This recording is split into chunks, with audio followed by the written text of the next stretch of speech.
itu dapat menjalankan kewajiban memimpin sholat berjamaah dengan sebaik-baiknya. Memang berulang-ulang soal ini kita sebut untuk menunjukkan betapa penting soal imamah di dalam pandangan agama, karena disinilah ruh spirit sholat itu hendaknya memancar keluar melalui pelaksanaan sholat jamaah yang kita lakukan. Maaflah kalau kami kata kita saja untuk beristighfar pada Allah Subhanahu wa taala. Berpuluh tahun kita menjalankan sholat berjamaah, tetapi sering kali nilai spirit, semangat, gerakan sholat berjamaah itu tidak wujud di dalam hidup kita sehari-hari. Mengapa? Karena kita lebih banyak memperhatikan hal-hal yang terkait dengan perbuatan-perbuatan fisik, perkataan-perkataan yang kita tidak sempat mendalami itu satu persatu. Jadi aqwal dan af'alnya Rasulullah, perkataan dan perbuatannya Rasulullah itu baru hanya sampai pada wacana, belum merasuk ke dalam hati nurani kita dan belum sempat kita memikirkannya sebaik-baiknya, sehingga akhirnya kita kehilangan spirit dari sholat berjamaah yang Rasulullah katakan itu lebih baik dari sholat sendirian sebanyak 27 kali lipat. Mari kita ambil contoh hadirin beberapa hal yang terkait dengan masalah ini. Pertama, kita ambilkan pelajaran pagi ini dari Nailul Awtar karangan Imam Asy-Syaukani. Ini kitab hadis yang insya Allah menurut saya kitab fikih berdasarkan hadis Nabi yang digunakan oleh para ulama dari dulu sampai sekarang untuk membahas masalah-masalah fikih. Bismillahirrahmanirrahim. An Abi Sa'id qala Rasulullah sallallahu alaihi wasallam, "Idza kanu salasatan falyumhum ahaduhum wa ahaqquhum bil imama aqra'uhum." Nabi sallallahu alaihi wasallam bersabda menurut riwayat dari Abu Sa'id, apabila mereka kita kaum muslim ini ada 3 orang, maka hendaklah salah seorang di antara mereka itu mengimaminya. Jadi kalau 3 orang saja, itu harus ada 1 orang yang menjadi imam. Rupanya hidup apa yang disebut political zone dalam pemahaman kita bermasyarakat, siapapun kelompok pasti ada yang menjadi imam, menjadi pemimpin, leader atau ketua, itu pasti ada. Nah, Rasulullah sudah katakan 3 orang saja harus ada 1 yang menjadi imam. Riwayat Ahmad, Muslim dan Nasai. Ada keterangan lain katakan siapakah yang lebih berhak menjadi imam itu siapa? Aqra'uhum. Mereka yang lebih qari, yang lebih qari itu artinya mereka yang bacaannya lebih fasih, lebih baik, lebih bagus. Sehingga di dalam hadis lain riwayat Abu Mas'ud dikatakan ya ummul qaumu bi aqra'ihim ya ummul qaumu aqra'uhum li kitabillahi ya ummul qauma aqra'uhum li kitabillahi fa in kanu fil qira'ah sawa'an fa'lamhu wa a'lamuhum bis sunnah. Jadi Nabi membuat keutamaannya kalau diadakan seleksi. Pertama, siapa yang paling bagus pemahamannya, bacaannya terhadap kitabullah. Kalau dikata sama, maka siapa yang terbaik di antara mereka itu pengetahuannya mengenai sunnah Nabi. Fa in kanu fil qira'ati sawa'an fa a'lamuhum bis sunnah. Kalau dikata sama, ini 3 orang ini sama-sama bagus bacaannya. Nah, yang dipilih siapa yang paling paham dengan sunnah Nabi. Fa in kanu fi sunnati sawa'an fa aqdamuhum hijratan. Kalau sama juga, siapa di antara mereka yang lebih dahulu hijrah? Mungkin dalam konteks kita sekarang, siapa yang lebih dulu sadar beragama, yang sudah meninggalkan perbuatan maksiat, yang sudah dapat menjalankan syariat agama dengan lebih baik dibanding yang lain. Fa in kanu fil hijrati sawa'an fa aqdamuhum sinnan. Kalau sama juga, maka diukur siapa yang lebih tua.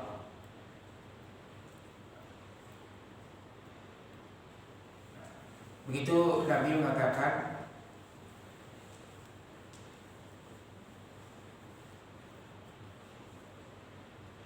jadi dengan demikian hadirin, saya katakan tadi, semangat kita di dalam hadis yang dikatakan tadi, selain dari kita disuruh imam, haruslah kita selalu berpacu untuk menambah ilmu pengetahuan. Seorang imam atau seorang pemimpin tidak boleh berhenti menjalankan kewajibannya dan tetap senantiasa, orang sekarang katakan, updating ilmu pengetahuan. Inilah maksud kita bahwa aqra'uhum li kitabillah, mereka yang lebih paham tentang kitabullah. Apa maknanya yang tersirat dari hadis tadi itu? Bahwa seorang imam itu terus-menerus dapat mempelajari Al-Quran.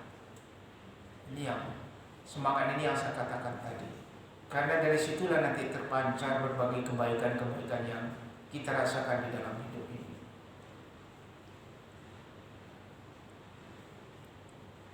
Memang kalau kita fikirkan hadirin, makna aqra itu aqra'uhum, kalau kita akan mengartikan yang paling baik bacaannya, sebenarnya nanti lebih jauh lah alal afqah, mereka yang lebih paham mengenai agama, yang lebih paham yang ilmu fikih. Itulah sebabnya di negara-negara maju, kita ambil saja contoh Kuala Lumpur atau Singapura, di Malaysia dan kemudian di Singapura ya, itu imam itu memang dilihat lagi latar belakang keilmuannya. Mereka di sana itu sudah lebih maju menerapkan prinsip-prinsip siapa yang lebih paham dengan agama ini, yang lulusan Mesir, yang lulusan Ummul Qura, Makkah, Madinah dan lain sebagainya. Bahkan juga walaupun di Cina itu komunis, saya pernah ketemu dengan sejumlah anak muda waktu saya pergi ke berkunjung ke Cina. Itu orang Cina itu ternyata Pak, menurut mereka 2.500 orang para mahasiswa Cina itu belajar di Al-Azhar. Jadi lebih banyak jumlahnya dibandingkan. Artinya memang orang yakin sekali bahwa apa yang dikatakan Rasulullah tadi itu, bahwa sholat berjamaah itu aqra'uhum li kitabillah, itu tidak semata-mata qiraah, melainkan juga adalah pemahamannya mengenai agama harus tetap selalu ditingkatkan. Jadi ya hadirin, aqra'uhum li kitabillah, mereka yang lebih paham dengan kitabullah tadi itu, memang juga diartikan anna aksara hifdzan lil Quran, mereka yang paling banyak hafal Al-Quran. Dia hafal Al-Quran sekian juz. Alhamdulillah sekarang sudah menjadi tren di Indonesia, anak-anak muda kita ini gemar membaca Al-Quran, gemar menghafal. Walaupun sekarang ini kita agak gabus sedikit dengan pernyataan Menteri Agama ya. Saya menghafal Quran itu ciri-ciri radikal ini jauh sekali. Pak Menteri terlalu jauh menyampaikan statement yang kira-kira itu tidak cocok dengan kondisi. Justru mereka yang lebih hafal Quran itu kan lebih ini ya, lebih cerdas, tidak mudah untuk menghafal Quran. Kita harus bersyukur berbangga anak-anak kita ini bisa membaca, memahami Al-Quran dengan sebaik-baiknya.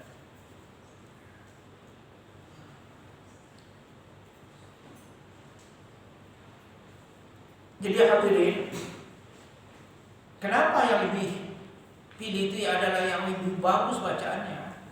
Karena bacaan imam itu nanti akan mempengaruhi sah atau tidaknya sholat berjamaah. Jadi tidak boleh ada imam itu salah dalam bacaannya. Idealnya kan begitu, Pak. Maka Rasulullah kata ya ummul qauma aqra'uhum. Siapa yang lebih bagus bacaannya, dialah yang harus jadi imam. Ahsanuhum qira'atan, yang lebih bagus bacaannya. Nah, sekarang timbul masalah. Ini anak dua orang ini. Yang satu bacanya bagus, hafalannya kurang. Yang satu hafalannya banyak, bacanya tidak bagus. Mana yang kita pilih? Ya mestinya kan kedua-duanya bacaannya bagus, hafalannya banyak. Sekarang enggak, bacaannya bagus, hafalan kurang. Yang satu lagi bacaannya kurang bagus, hafalan banyak.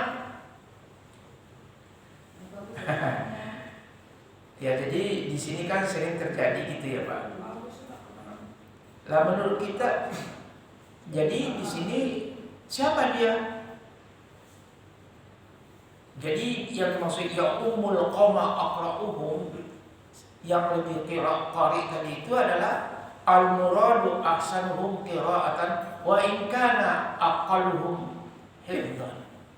Yang dimaksudkan itu adalah yang lebih bagus bacaannya, yang lebih afsah, yang lebih fasih, walaupun hafalannya sedikit. Karena kan tidak mungkin juga seluruh ayat itu akan dibacakannya di dalam sholat. Tapi ada juga yang mengatakan, ini kan namanya fikih ya. Ada juga yang mengatakan aktsaruhum hifdzan lil Quran, makna aqra'uhum tidak, ada yang paling banyak dia hafal dengan Al-Quran. Jadi ini disinilah menunjukkan adanya semacam apa namanya ya, semacam seleksi terhadap kompetensi seseorang dalam menghafal dan dalam menguji siapa di antaranya yang paling bagus bacaannya. Ya, seperti tadi Ibu Lukman kata, ya maunya kita ya semuanya. Kan kadang-kadang tidak seluruhnya dapat kita memperoleh yang terbaik. Nah, mari kita ambil contoh ini yang terjadi di zaman Nabi ya. Riwayat Tabrani di dalam Jami'ul Kabir ya, Al-Jami'ul Kabir. Jadi Tabrani itu ada 3 kitab hadisnya ya. Al-Jami'ul Kabir, Al-Jami'ul Shaghir dan Al-Jami'ul Awsat apa. Jadi yang Kabir, yang Shaghir itu yang banyak sekarang dipakai orang Al-Jami'ul Kabir. Nah itu ada sebuah hadis diceritakan oleh Amr ibn Salamah. Jadi seorang sahabat bernama Amr ibn Salamah. Katanya, intalaqtu ma'a abi ila Nabi sallallahu alaihi wasallam. Saya pernah diajak oleh ayah berkunjung silaturahim ke rumah Rasulullah sallallahu alaihi wasallam.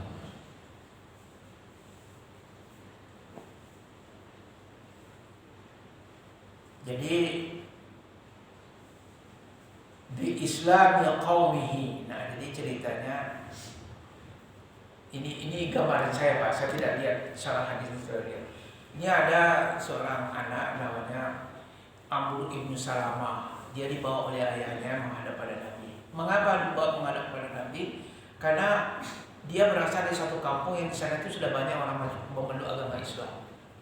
Jadi semacam memberikan suatu laporan pada Nabi, di tempat kami itu sudah banyak wahai Rasulullah orang-orang yang memeluk agama Islam. Rasulullah menerima ayah dan anaknya.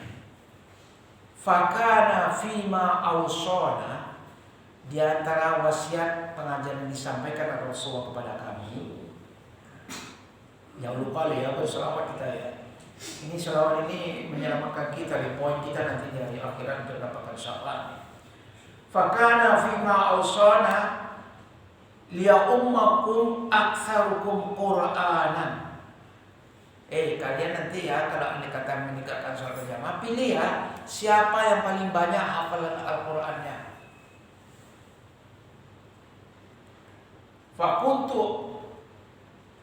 Fakuntu aktsaruhum Qur'anan. Maka ketika itu sayalah yang paling banyak hafal Al-Qur'an. Jadi setelah dia pulang ke kampungnya, lalu kemudian ini anak-anak nih ya. Ini jadi ceritanya anak kecil misalnya punya 14 tahun, pernah diajak oleh ayahnya menghadap kepada Nabi. Nah, Nabi katakan nanti kalau ada sholat berjamaah, pilih siapa yang paling banyak hafal Al-Qur'an. Pulang ke kampung, sampai di kampung, ternyata dari sekian banyak anak-anak kampung itu, si Abu Salamah ini yang paling banyak bacanya, Amr bin Salamah ini yang paling banyak bacanya.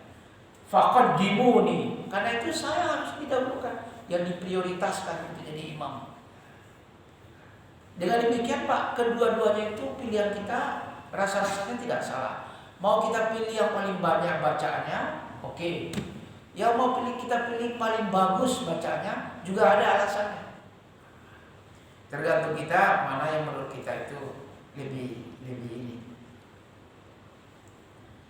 lebih sesuai dengan kondisi yang kita adakan, kita nyatakan, kita alami.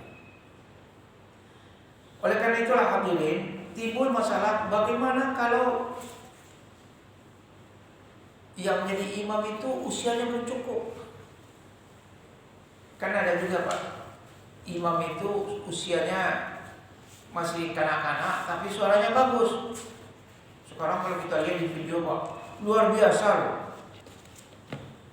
perkembangan gilanya bangsa Indonesia ini terhadap menghafal Al-Quran. Sudah merata sekarang. Alhamdulillah Allah memberikan anugerah kepada kita. Jadi akan ada kelihatan ke depan ini akan banyak calon-calon faqih, para anak-anak muda kita yang paham dengan agama, faqih namanya ya. Mereka-mereka yang hafal Al-Quran ini bibit-bibit bangsa yang patut untuk kita. Karena kecerdasan otak itu akan diukur dengan kemampuan dia menghafal sesuatu. Dan itu sudah terbukti. Banyak anak-anak yang hafal Al-Quran itu justru nanti masuk ke perguruan tinggi yang favorit, ITB, UI dan sebagainya, mereka menunjukkan kelasnya sendiri dibanding yang lain. Nah sekarang ada kampanye kok malah disebut radikal, itu kan jadi keliru amat itu. Jauh sekali itu. Suatu berpikir yang berusaha kurang. Tidak ini ya. Ya kita harusnya berbangga. Menteri harusnya mendorong kan. Ya Pak Ustaz Marzuki harusnya berbangga. Alhamdulillah sekarang sudah muncul sebagai anugerah dari Allah. Ini kok malah dicurigai. Jadi menurut saya ini jauh nih, kurang tepat lah. Apalagi seorang menteri. Kalau kelompok sono yang ngomong itu ya tidak apa-apa. Nah sekarang ada sebuah bab, kalau imam itu anak-anak boleh nggak? Dia anak SMP baru kelas 2, belum balik, belum sampai dia usia balik. Tapi tadi itu suaranya bagus, hafalannya lebih banyak dibanding yang tua-tua. Misalnya kemarin keponakan saya perempuan baru kelas 3, kelas 3 atau kelas 4, udah hafal dia juz 30, juz 29. Jadi itu banyak sekali sekarang alhamdulillah. Al-Madani ini Baitul Quran juga menunjukkan makin banyaknya bibit-bibit anak-anak kita yang hafal Quran itu. Jadi ceritanya begini. Tadi kita sebut namanya Amr bin Salamah ya. Amr ibnu Maslamah.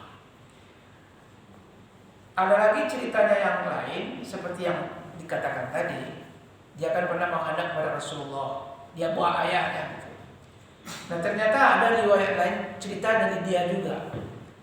Kalau ingat, anak seorang anak muda bernama Amr ibnu Maslamah. Jadi dia katakan, lamma kanat wiqatul fathi badara kullu qaumin bi islamihim wa badara abi qaumi bi islamihim. Jadi ketika terjadi peristiwa kemenangan Futuh Makkah, penaklukan kota Makkah tanpa ada pertumpahan darah gitu ya. Namanya Futuh Makkah itu tidak terjadi pertumpahan darah. Orang kemudian menerima agama Islam dengan cara rela hati.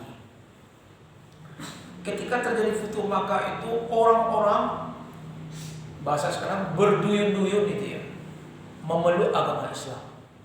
Itu seperti dalam Quran dikatakan, "Idza jaa nasrullahi wal fath wa ra'aitan nasa yadkhuluna fi dinillahi afwaja." Kalau sudah datang pertolongan Allah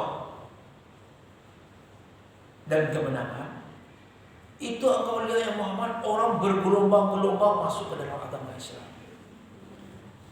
Dan di antara gelombang manusia yang memeluk agama Islam itu adalah kaum dari si anu tadi ini, dari si Amr ibnu Maslamah ini. Maka ayahku juga gitu, wa badara abi qaumi bi islamihim.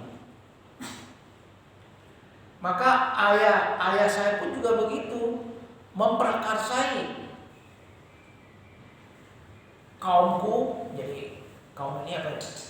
Orang-orang di negeri, di kampungku itu untuk bersama-sama menyatakan diri, mendeklarasikan masuk Islam di hadapan Nabi sallallahu alaihi wasallam. Falamma qadima qala ji'tukum min indin Nabi sallallahu alaihi wasallam faqala sallu salatan kadza fi hina kadza wa salatan kadza fi hina. Jadi setelah kejadian itu, setelah kami sampai di Madinah dan kemudian kami pulang kembali, apa kata Amr bin Maslamah tadi, saya sampaikan pada kalian pengajaran yang kami peroleh dari Nabi Sallallahu Alaihi Wasallam. Itu apa kata Nabi?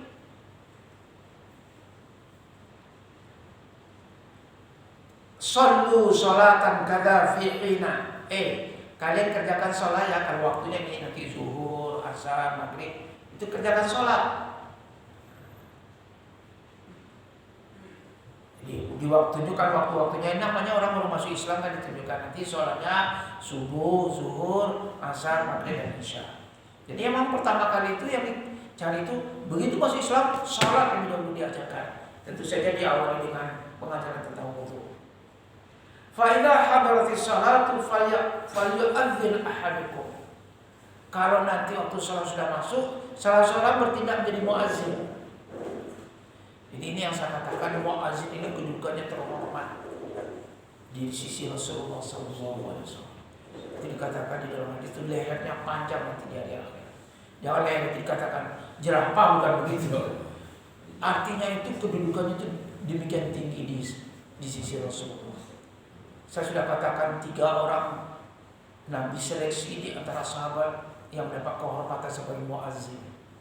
Saya ulang kembali ya, 3 orang sahabat mendapat kehormatan sebagai muazzin Nabi, tanpa memikirkan dari kelompok staf sosial mana dia. Pertama adalah Bilal bin Rabah, bekas budak. Yang kedua Abdullah bin Umi Maktum, orang buta. Yang ketiga Abdullah bin Abi Mahzurah. Nah yang ketiga ini saya tidak banyak tahu duanya. Abdullah bin Abi Mahzurah. Jadi 3 orang yang dipilih oleh Nabi sebagai muazzin karena Bilal itu suaranya melengking tinggi. Di saat itu belum ada pengeras suara. Suaranya bagus. Wal ya'umukum aktsarukum Qur'ana. Hendaklah yang akan menjadi imam, angkatlah oleh kalian salah seorang di antara kalian menjadi imam, yaitu aktsarukum Qur'ana, yang paling banyak dia menghafal Al-Quran. Lalu karena itu, ini ceritanya, fanadharu falam yakun ahadan aktsaruhum Qur'ana. Falam yakun ahadun aktsara Qur'anan minni. Setelah dilihat di siapa yang paling banyak hafal Al-Quran ini. Ternyata pilihan itu saya. Kata si Amr bin Maslamah.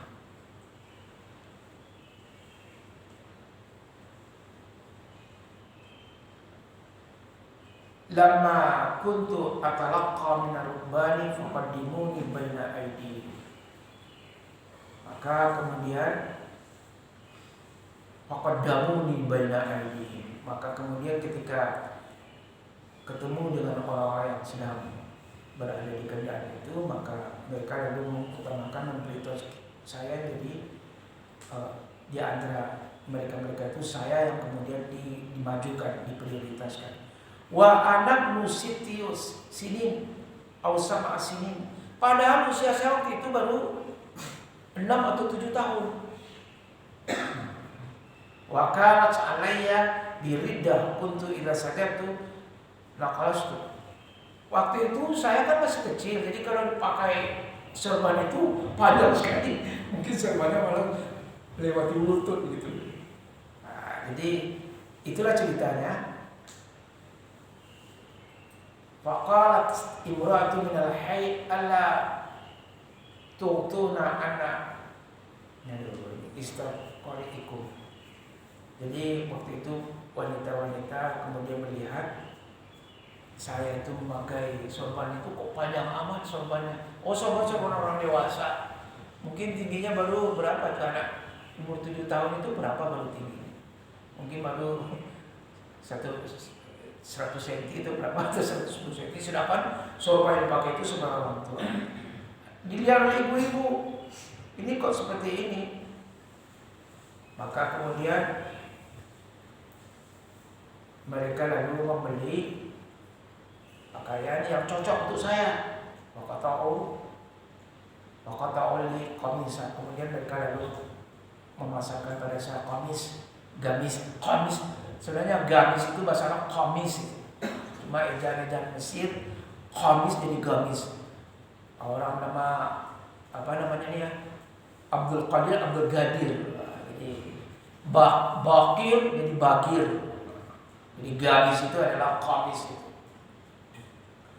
Begitulah ringkasnya hadirin.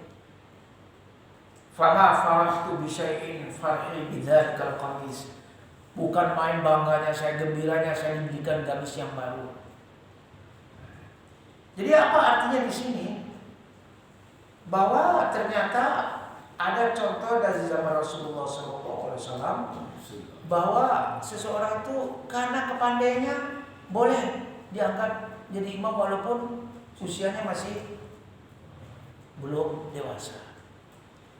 Itu satu keterangan ya, bahwa menurut hadis Bukhari Muslim yang saya bacakan tadi, terdapat kejadian di zaman Rasulullah bahwa ada seorang anak yang usianya baru 7 atau 8 tahun itu sudah jadi imam karena suaranya bagus dan hafalannya banyak. Kuntu a'ummuhum wa ana saman sinin. Saya mengimami mereka ketika usia saya baru 8 tahun. Nah, ini tadi yang saya katakan, Pak. Komentar dari saya. Makna dari hadis ini bukan semata-mata menunjukkan dasar adanya peristiwa di zaman Rasulullah menurut hadis Bukhari Muslim bahwa anak yang belum cukup umur itu boleh menjadi imam. Bukan semata-mata itu. Spiritnya apa? Mendorong masyarakat ini agar anak-anaknya disekolahkan, diberi kesempatan pada usia dini untuk menghafal Al-Quran. Jadi begitu sudah bisa dia membaca Al-Quran dengan baik dan benar, segera masukkan dia ke dalam sekolah tahfiz. Sekarang istilahnya sekolah tahfiz. Itu yang saya katakan tadi. Jangan malah sebaliknya. Kok anak kecil sudah mau dia menghafal Al-Quran, malah dicurigai, wah ini menurut saya ini penting sekali. Saya harus sampaikan ini, Pak, supaya mudah-mudahan aja suara saya ini didengar oleh siapa saja. Bahwa ini ada contoh dari zaman Nabi. Anak-anak kecil itu usahakan dia segera dapat menghafal Al-Quran. Pasti ini ada hikmah yang besar. Yaitu apa? Ini nanti akan membawa kecerdasan. Karena kalau ayat Al-Quran itu diajarkan pada masa kanak-kanak, itu akan membawa nanti akibat kecerdasan otaknya sebagai anugerah dari Allah Subhanahu wa taala. Memang nanti akan ada suatu hadis lain bertentangan itu dengan hadis lain yang bunyinya hadis dari Abdullah bin Mas'ud, la ya'umul ghulamu hatta tajiba alaihi hudud. Janganlah sampai anak-anak menjadi la ya'umul ghulam, janganlah sampai la yu'ammul ghulam, la yu'ammul ghulam, jangan sampai anak-anak diangkat jadi imam sampai ada kewajiban hudud, kewajiban agama bagi dia. Itu ya Pak. Jadi artinya ada diskursus di kalangan para ulama kita tentang menempatkan kedudukan anak-anak itu menjadi imam. Tapi ada dua riwayat, tadi riwayat Bukhari, Muslim, dan yang kedua yang saya bacakan tadi ada juga hadis riwayat dari riwayat dari Ibnu Abbas gitu ya. Nah, jadi dari keterangan tadi itu menurut hemat saya dapatlah kita memperoleh sebuah semangat dari pengajian pagi ini bahwa memang ada kejadian zaman Nabi anak-anak tidak akan jadi imam karena dia sudah bacanya bagus, hafalnya banyak. Yang kedua, semangat kita didorong oleh Rasulullah SAW untuk segera memberikan kesempatan anak-anak kita tuh mengaji dan kemudian menghafal Al-Quran. Saya ketika tahun 95-96 mendirikan ibadah haji, memimpin rombongan, itu saya lihat kelompok-kelompok anak-anak di Masjidil Haram itu asik menghafal Al-Quran. Jadi mereka yang usianya 7 tahun, 8 tahun, 9 tahun, atau katakanlah usianya 11 tahun, itu memang dia didorong oleh orang tuanya untuk menghafal Al-Quran. Itu kebetulan mungkin di Arab, tidak tahu kita ya apakah libur panjang anak sekolah apa di musim haji atau gimana, saya tidak tahu. Tapi yang saya lihat anak-anak kelompok-kelompok di halaqah-halaqah tertentu itu menghafal Al-Quran. Nah, inilah dia apa yang disebut namanya sunnah Nabi. Andai kata keluarga-keluarga kita melakukan itu, mudah-mudahan Allah Subhanahu wa taala memberikan anugerah betapa keluarga-keluarga yang memberikan perhatian terhadap pentingnya pengajaran Al-Quran bagi anak-anak pada masa dia masih usia 7, 8 atau 10 tahun, itu nanti akan membawa sebuah kemajuan nanti bagi kepentingan anak itu di masa depan. Jadi sekali lagi saya sampaikan, memang terdapat perbedaan pendapat di kalangan ulama, bolehkah anak-anak jadi imam? Satu mengatakan boleh dengan hadis yang saya sampaikan tadi, tapi juga ada hadis lain mengatakan rufi al-qalam an salasatin. Belumlah diwajibkan orang mengerjakan salat karena 3 hal, ya kan? Kita tahu anak kecil sampai dia balik, orang gila sampai dia sembuh. Yang ketiga, lupa saya. Jadi tidak boleh 3 orang dibebankan satu kewajiban agama kalau andai kata dia belum balik. Wa anisobiyyi hatta yahtalima, seorang anak sampai dia ihtilam, sampai dia mengalami mimpi basah atau sampai dia mencapai usia balik. Ya, jadi itu memang harus kita tanamkan pengertian seperti tadi itu kepada kita semua. Nah, yang nggak boleh justru apa Pak? Kalau andai kata ada kategori seseorang itu fasik. Tadi kan soal anak-anak ya, sekarang soal fasik. An Jabir an Nabi sallallahu alaihi wasallam qala la ta'umunna imra'atun rajulan wala a'rabiyyun muhajiran aw la ya'umunna fajirun mu'minan illa ay qahirahu bi sultanin yakhafu sayfahu aw sautahu. Janganlah sampai seorang perempuan mengimami laki-laki. Mohon maaf Bu, ibu-ibu, bapak, walaupun hebat, qiraatnya bagus, memang nggak boleh oleh agama kalau andai kata jemaahnya itu laki-laki. Wah, ini tak ada kesetaraan gender ada. Ini bukan soal kesetaraan gender, ini adalah soal aturan dari Nabi. Bila kita ikuti saja, masih banyak kok lahan amal soleh bagi ibu-ibu. Jangan pula orang Uni Arab itu menjadi imam bagi muhajirin. Dia ini Badui Arab, Badui itu Arabi. Orang itu baru mengenal agama, baru kenal Islam. Lalu dia menjadi imam bagi muhajirin. Muhajirin itu kan kelompok orang pertama masuk Islam. Jangan juga walaya umunna fajirun mu'minan. Jangan sampai orang fajir, orang gemar berbuat dosa menjadi imam bagi orang mukmin. Bacanya bagus. Mungkin pada waktu kanak-kanak bacanya bagus, hafalannya banyak. Tapi gemar berjudi. Umpamanya ya, naudzubillah kali. Atau berbuat zina. Atau minuman-minuman memabukkan, karena suaranya bagus langsung jadi imam, tidak boleh. Itu menurut hadis tadi.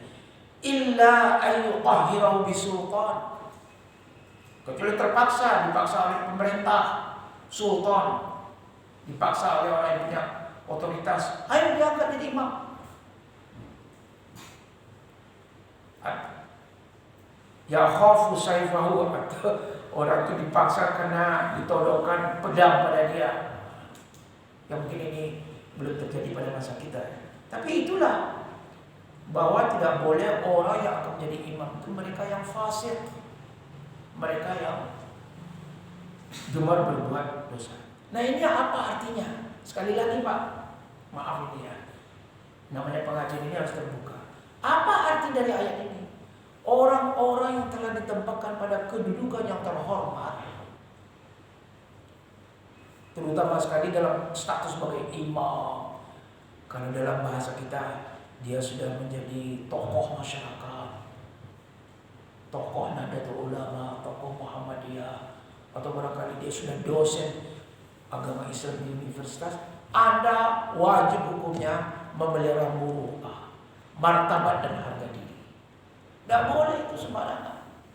Seperti yang kemarin na'udzubillah, seorang anggota DPRD di mana dia meninggal dunia, dan ternyata dia sedang berada di sebuah hotel mesum, sedang diselidiki sekarang. Sekretaris atau apa juga, maaf, dia sedang diselidiki apakah ini siapa ini perempuan ini, istri kedua atau apa, atau perempuan apa. Nah itu contoh. Na'udzubillah. Itu contoh orang tidak boleh. Sudah diangkat di kedudukan terhormat di pemerintahan, di sekda, di apa, atau di DPR, di apa.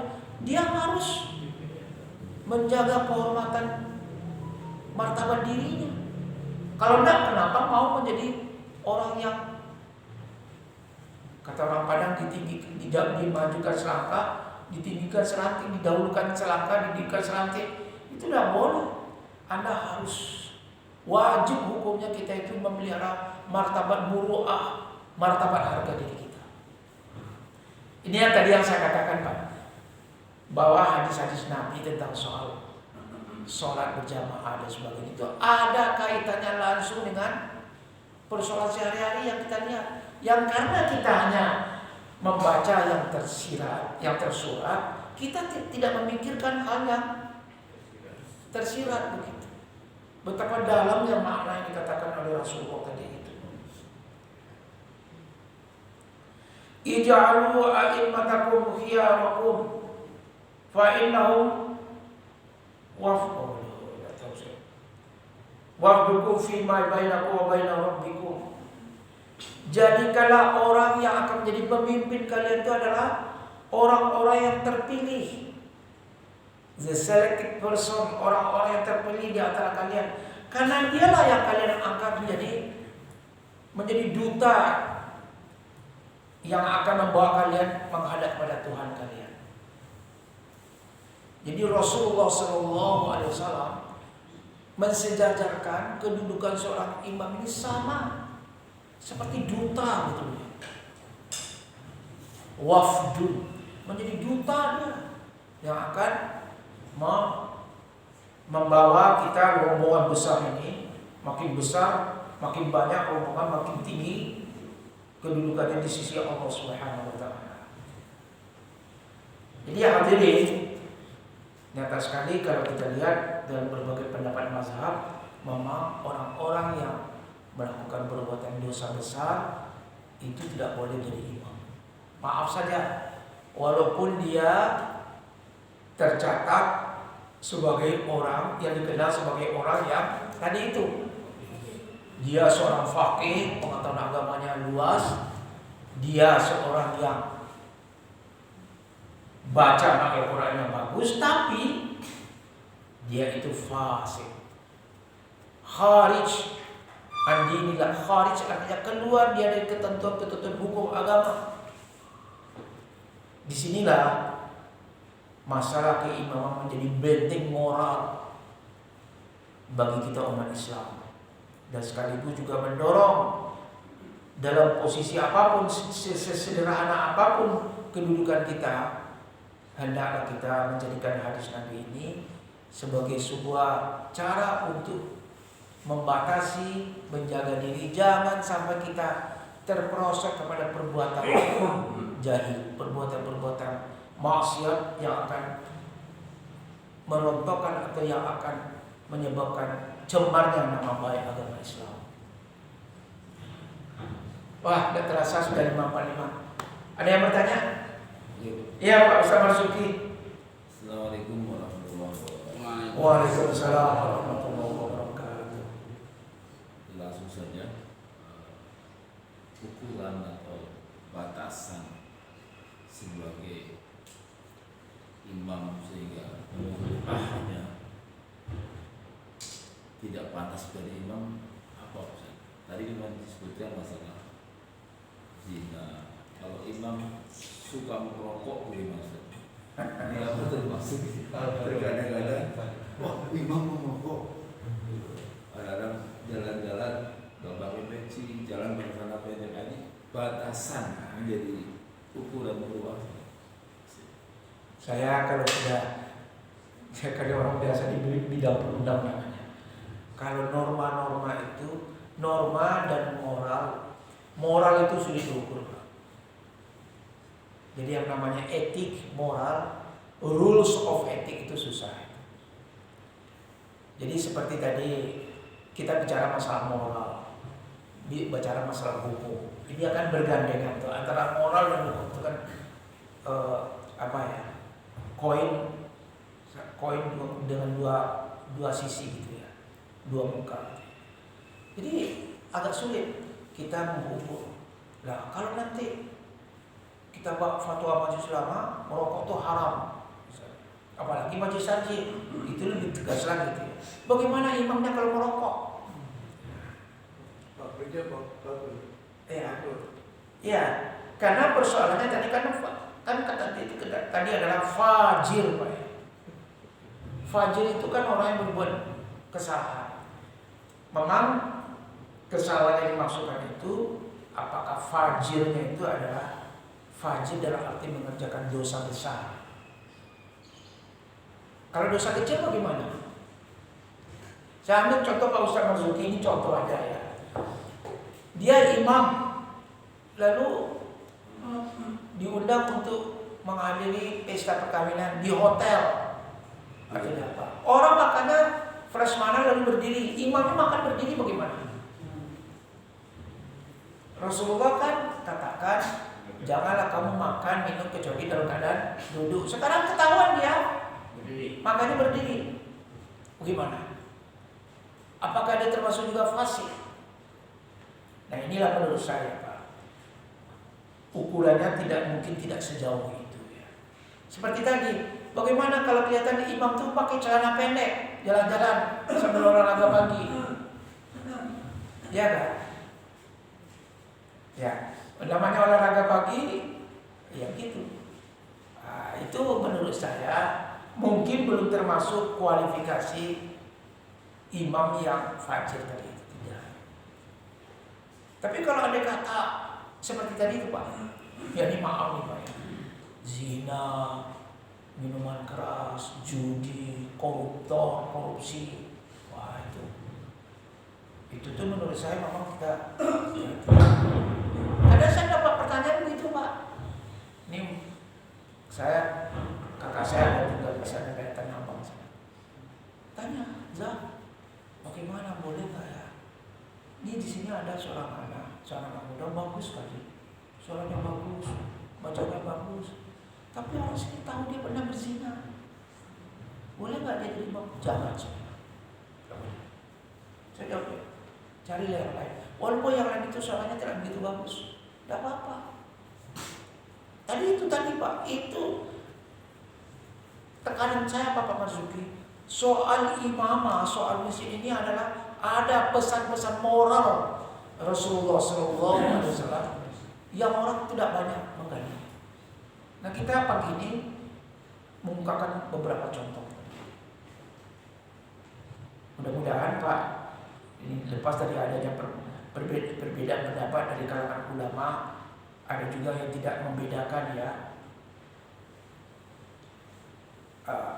Ambil aja umum hadis, siapa di antara mereka yang paling banyak hafalannya, siapa yang paling bagus bacanya, udahlah angkat aja dia jadi imam min ghairi farqin baina ayyakuna al-imamu birran aw fajran, tanpa harus membedakan apakah imam ini seorang yang baik atau dia suka berbuat fajir, berbuat dosa. Itu ada juga. Memang persoalannya jadi kalau kita bawa kepada ilmu fikih yang jadi luas. Jadi untuk mengatakan gini, apakah adil itu syarat bagi seorang menjadi imam, kan gitu. Fajir dengan adil itu menjadi contoh gitu. Ya, emang Asy-Syaukani agak sedikit berbeda mungkin dengan apa yang saya katakan tadi. Walhasil, kalau Asy-Syaukani walhasil kesimpulannya kan ada dua. Ada hadis secara umum mengatakan pokoknya siapa yang paling baik bacanya, yang paling bagus, paling banyak hafalannya, angkat dia jadi imam. Nah lalu tadi ada hadis Nabi, jangan kalian angkat seseorang jadi imam kalau dia fajir. Dan sekarang Al-Syaukani, annal asla ada mustiratil adalah wa anna kulla man sahhat salatuhu li nafsi sahhat li ghairihi. Prinsipnya tidak boleh ada syarat adalah orang yang terpelihara dirinya dari berbuat dosa besar, mungkin juga dosa kecil. Dan bahwa setiap orang yang sah dia mengerjakan salat untuk dirinya, sah juga dia untuk memimpin salat bagi orang lainnya. Jadi memang ini ada perbedaan pendapat, tapi saya sampaikan aja ujungnya bi ijma'i sadr awal alaihi wa tamassakal jumhur min ba'dihim bi liqa'il bi anal adalah syartun. Kalau jumhur enggak, jumhur ulama mengatakan tidak, imam itu syaratnya harus adalah bebas dia dari dosa-dosa yang dilakukan oleh seorang fasik atau orang fajir. Jadi sampai di situ wacananya. Mudah-mudahan dua pesan moral dari soal yang terkait dengan keimaman tadi apa Pak? Saya simpulkan kembali ya. Pertama, agama Islam melalui cerita tentang Amr ibnu Maslamah tadi mendorong ketika anak-anak kita masih berusia kanak-kanak, dorong dia banyak waktu untuk menghafal Al-Quran. Karena pasti ini ada rahasianya, yaitu rahasia kecerdasan otak anak-anak itu sejak dari kanak-kanak. Itu berlawanan dengan apa yang dipahami. Mudah-mudahan saja, tapi tidak. Anak-anak didorong dia untuk mau menghafal Al-Quran. Karena ini sumber dari kecerdasan, energi kecerdasan yang berasal dari kurnia Allah Subhanahu wa taala. Yang kedua adalah tadi bahwa keimaman itu membawa sebuah pesan yang penting. perlunya seorang yang telah diangkat dalam posisi pemimpin umat, ketua, apalagi namanya ya, baik dalam ketika dia memimpin sholat ataukah di luar sholat dia telah didahulukan, selangkah ditinggikan selanting kata orang Padang. Itu hendaknya dia harus muru'ah. Orang sekarang nyebut namanya marwah. Dalam bahasa Arab bukan marwah, muru'ah. Muru'ah itu orang yang memelihara martabat dirinya. Tidak gampang dia menjual harga dirinya dengan apa? Dengan harga yang murah. Mudah-mudahan hadirin, untuk saya terutama dan untuk kita semua, pelajaran kita cukup pagi ini bermanfaat. Cukup ya. Sekian, terima kasih. Mohon maaf kalau kata-kata saya agak terlalu kurang pas. Saya mohon maaf pada siapa saja. Astagfirullahaladzim. Saya mohon ampun pada Allah. Jika yang saya pahami ini tidak tepat, mari nanti kita tanya lagi pada yang lain. Semoga bermanfaat kajian kita pagi ini.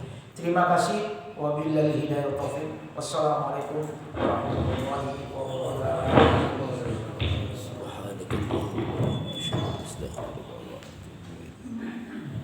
Alhamdulillah, terima kasih Pak Ustaz yang telah berkenan mengisi kajian subuh pada pagi hari ini. Mudah-mudahan apa yang disampaikan tadi bermanfaat untuk kita semua dan memudahkan kita untuk memahami dan mengamalkan.